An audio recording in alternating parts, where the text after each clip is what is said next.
Welcome to BizX Tech, and today we have Tracy Harley, the founder of Firestone Technologies. Firehouse. Why am I thinking about, in the old age era it was a stone and fire. So it is Firehouse Technologies. And Tracy's going to talk to us about platform. Is it software as a service platform with regards to getting people that attend trade shows, trade exhibitions, conferences to do some business matchmaking? And Tracy's a South African-based company and doing work all over the world. And I would like maybe Tracy to also chip in. And there you can see her. And just share with us how this thing works. And, I would like some motivation for young people that think of maybe starting a technology company, a software as a service, and more in particular what your service does, and also to encourage other younger people to think along the same lines. Okay. Over to you. So just a little bit of background. I started the business, the initial business in 2006. We were one of the first business matchmaking companies around the world. Now we've got a lot of competition. But essentially what we wanted to do was have a platform for exhibitors to be profiled, as well as visitors, delegates, speakers, and different dynamics of different events, but all around the business conferencing and exhibition sector.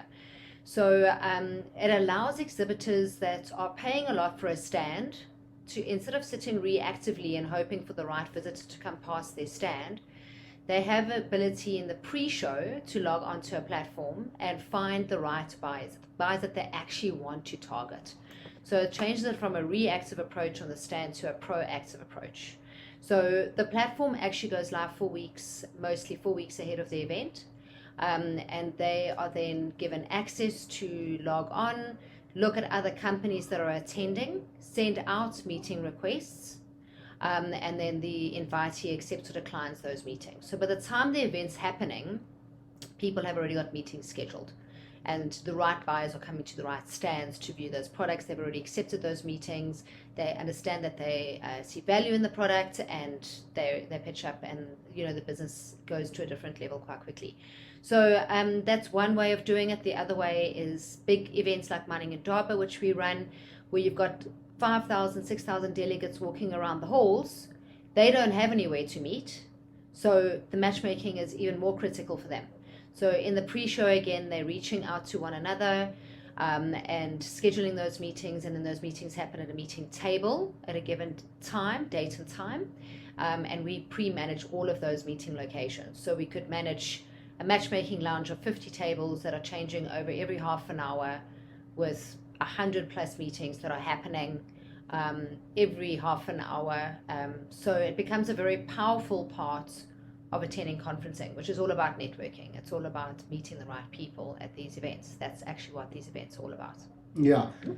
Thank you. And so essentially, if we take it step by step, the organizer would approach you. Yes. To make use of your platform, yes. Software as a service. Yes. Is that what we call it? Then the delegate, who's the actual beneficiary of having the ability to request and confirm meetings with potential clients, buyers, or sellers for that matter. Yeah. And or financiers, investors, whatever the dynamic of the actual event is. So the platform itself is white labeled, so the exhibition organizer does contract us in. And the reason why they see value in it is because they get a strategic insight into the event as well. So the platform is open to everybody, mostly, that is attending, or they could have different meeting permissions, so different types of delegates could have access to view different types of delegates. And the system is white labeled, so it becomes an extension of the event. The participants see it as an offering from the exhibition organizers, actually, so we are also white labeled. And we come across as part of the events team. And then we offer the concierge services on top of that. So the white labeling is important because we want the participants to feel like they're participating in a value add from the organisers or not a third party. And then at the end of the event, the organisers get a post show from us on who actually met. The top organisers, the top invitees, the top sectors that were invited to meetings. So they get a strategic overview of the event. They can then use that to perhaps target larger segments of certain types of industry sectors for the next year, because it's all about a supply-demand thing. So it's a lot more than just offering a platform. Okay, thanks for that, Tracy. Now, question in my mind is that, so if I have a community of 1,000 members, is this thing restricted to an event, or can we also then separately, and maybe perhaps not an event, then facilitate that kind of buyer-seller conversation? Yes, so you can create a 365 community. It works the same way.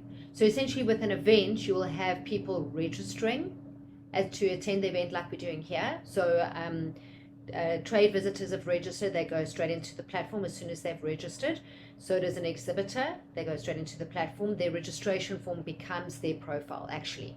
That's why the registration form is a little bit longer than traditional ones, because we're actually asking a little bit more about their products and sectors and their nature of business, so that essentially we can match them together. So as a community would work the same way. The only difference would be that they wouldn't have a fixed date and time for a meeting. You'd probably have to coordinate virtual calls, which we could do through the platform as well. Or you could, as a community, you could have a monthly matchmaking event where, you know, you're inviting your members to a particular place. You could have speed networking. You could have all different types of matchmaking type mini events through the year, potentially. And at this speed working event, I would know that I'm going to meet Tracy of Firehouse Technologies. I got that right now? Yes, yes. And I'll meet Joe of Joe Soap Enterprises. That's right. So ideally, the fun part is if there is a real event taking place, but it could be used on other occasions, maybe not at an event, but perhaps online as well. Yeah, a closed community where you're just trying to add value. You could have a whole lot of SMMEs, for instance, and all of them are profiled. So it's not, you know, the connection is one part of it, but actually understanding who you connected to and being able to see a little bit more about that business. So that's what the profile is there for. So these profiles that we put together are customizable based on what event it is. Totally different events have got totally different sectors, products, nature of businesses, you know, how in-depth are those profiles? A lot of the time we put social media links. We've got the ability to edit photos, PDF documentation of products or financials or whatever it needs to be. So those profiles can be quite in-depth for a more in-depth event or community, or they can be quite easy and quick. So it really just depends on the dynamic of the different events.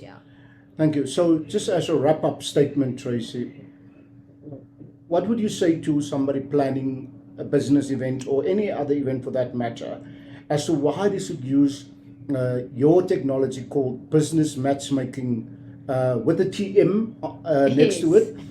Why should they use your platform, as to the benefits per se to the organizer? We've got 18 years experience in every single industry sector across the world. Different people based on age, gender, culture, industry sector all use technology differently, and we understand all of that. So we also give guarantees to the exhibition organizers. So we guarantee that of a certain number of profiles, we can guarantee a certain number of meetings that will be generated. We can guarantee the response rates to those meetings, whether accepted or declined. We use WhatsApp meeting requests as well, which nobody else does in the world. So if I sent you a meeting request, you would get a WhatsApp from me, which you could accept or decline on the WhatsApp itself. So it's dynamic WhatsApp messaging. So we guarantee exhibition organizers a response to those meetings and also a show rate to those meetings. Okay. Yeah. No, great. And obviously Firehouse Technologies, but the website, you could just simply Google business matchmaking. Trade facilitation platform, whatever will come up, and then you can reach out to Tracy and a partner, Jason. Yes. Tracy, thanks for making time to speak to us today. Okay. And let's see where this takes you around the world, because I think it's a business that can be done from anywhere, as you've explained. Yep. But more in particular, you started this thing 18 years ago, as I'm told. And I like to hear stories about people giving it a shot, especially in the technology world. As I've mentioned, I just came back from Dubai, and they're looking for 100,000 coders a year. That's almost 1 million within the next 10 years. They're not going to find 1 million coders, but the idea is then, how do you then, as a young South African, position yourself perhaps to eventually take that opportunities that are presented around the world. Once again, thank you very much for coming, and Thanks. we'll chat soon. Okay.